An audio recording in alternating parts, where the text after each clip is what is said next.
Assalamualaikum warahmatullahi wabarakatuh. Perkenalkan, nama saya Anissa Azara dengan NPM 2417051059 di kelas B.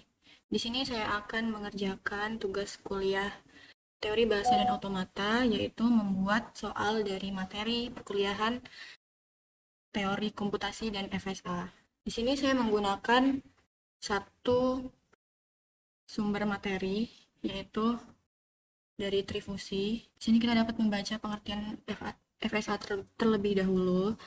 FSA atau Finite State Automata adalah mesin abstrak yang memiliki 5 elemen atau tuple. Kelima elemen tersebut meliputi input, output, himpunan, state, relasi state, dan relasi output. Di sini FSA dapat menerima input dan mengeluarkan output yang memiliki state berhingga banyaknya, sehingga FSA memiliki sekumpulan aturan untuk berpindah dari satu state ke state lain berdasarkan input dan fungsi transisi yang diterapkan. Finite State Automata dapat didefinisikan dengan persamaan berikut. Lalu terdapat juga karakteristik finite state automata. Setiap finite state automata memiliki keadaan dan transisi yang terbatas. Transisi dari satu keadaan ke keadaan yang lainnya dapat bersifat deterministik atau non-deterministik. Setiap finite automata selalu memiliki keadaan awal.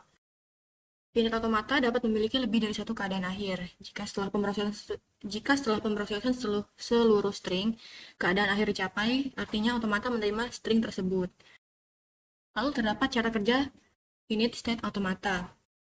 Finite state automata ini bekerja dengan cara mesin membaca memori masukan berupa tape, yaitu satu karakter tiap saat dari kiri ke kanan, menggunakan hit baca yang dikendalikan oleh kotak kendali state berhingga, di mana pada mesin terdapat sejumlah state berhingga.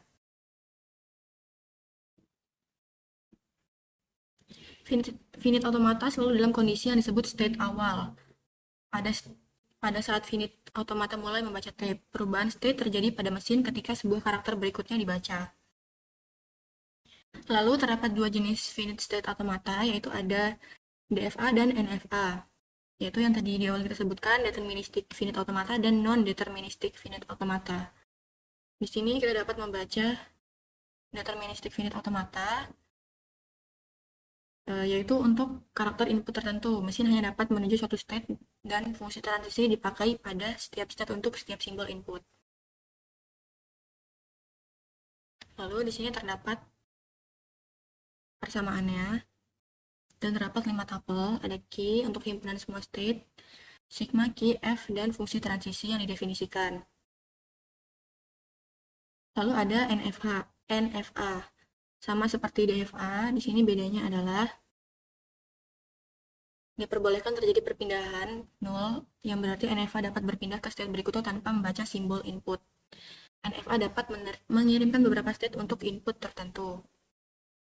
Lalu dari kedua jenis ini dapat kita ambil bagian fungsi transisi. Lalu dapat kita lihat pada fungsi transisi berikut ini. Di sini mesin membaca inputan yang ada pada setiap state lalu menuju state selanjutnya dengan membaca inputan tersebut. Di sini kita bisa ambil soal. Di sini saya menggunakan bantuan AI untuk mendapatkan pertanyaan. Soal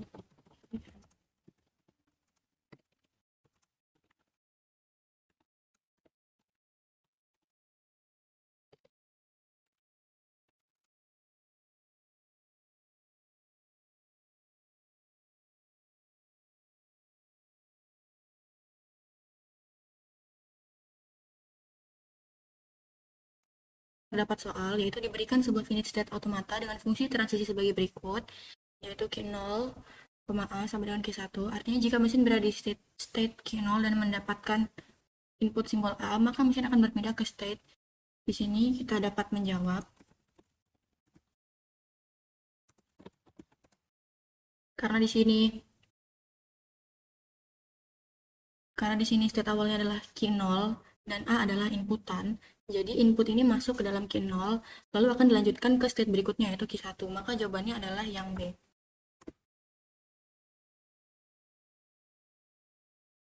Lalu karena soal tersebut terlalu dasar, maka kita bisa Lalu karena soal tersebut terlalu mendasar, kita bisa meminta soal lagi yang seperti itu namun lebih spesifik.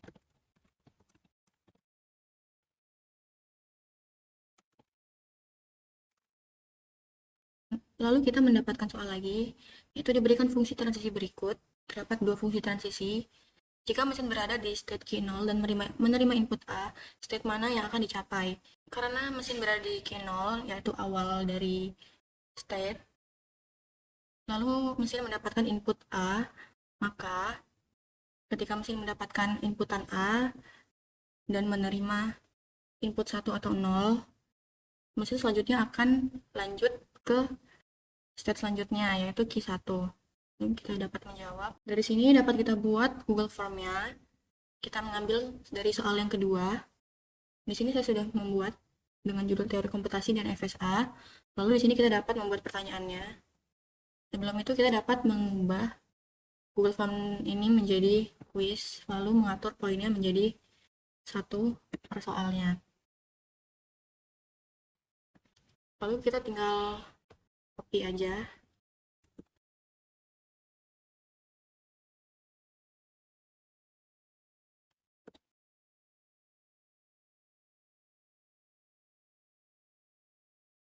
Q0, Q1, Q2, Q3. Jadi A adalah Q0, B adalah Q1, C adalah Q3, D adalah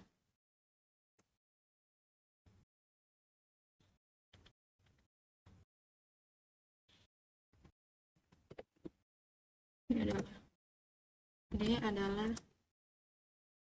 Q3 dan E tidak menuju state manapun. Lalu dari penjelasan saya tadi dapat dilihat jawabannya adalah Q1 karena mesin telah membaca inputan di state 1 lalu lanjut ke state selanjutnya dengan berurutan. Lalu karena kita sudah selesai membuat soal, mungkin itu saja yang dapat saya sampaikan. Kurang lebihnya saya mohon maaf. Wassalamualaikum warahmatullahi wabarakatuh.